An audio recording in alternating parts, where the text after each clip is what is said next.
ఎక్కువగా మనల్ని ఎంకరేజ్ చేసేవాళ్ళు, అంటే మనల్ని సహాయం చేసేవాళ్ళు, మనల్ని పాజిటివ్ డైరెక్షన్లో తీసుకెళ్లే వాళ్ళతో ఎక్కువగా గడపడం చాలా మంచిది.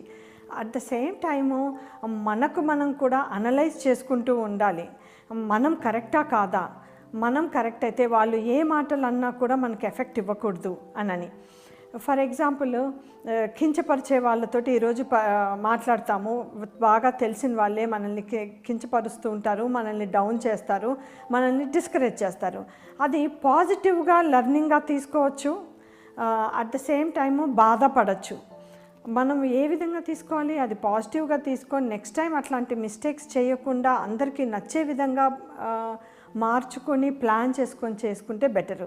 అదే బాధపడడం కూడా జరుగుతుంది. కొంతమంది వీక్ హార్టెడ్ మైండ్స్, తర్వాత వీక్ మెంటాలిటీస్ వాళ్ళు బాధపడతారు.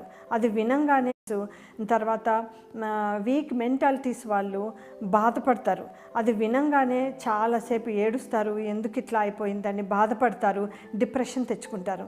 అట్లా కాకుండా ఎవ్రీడే లర్నింగ్ లాగా తీసుకొని మనం ఇంకా నేర్చుకోవచ్చు, ఇంకా పాజిటివ్గా వెళ్ళచ్చు, బాగా అభివృద్ధి చెందొచ్చు అని యాంగిల్లో తీసుకొని వాళ్ళ అన్న మాటలకి కరెక్షన్గా వెళ్ళొచ్చు.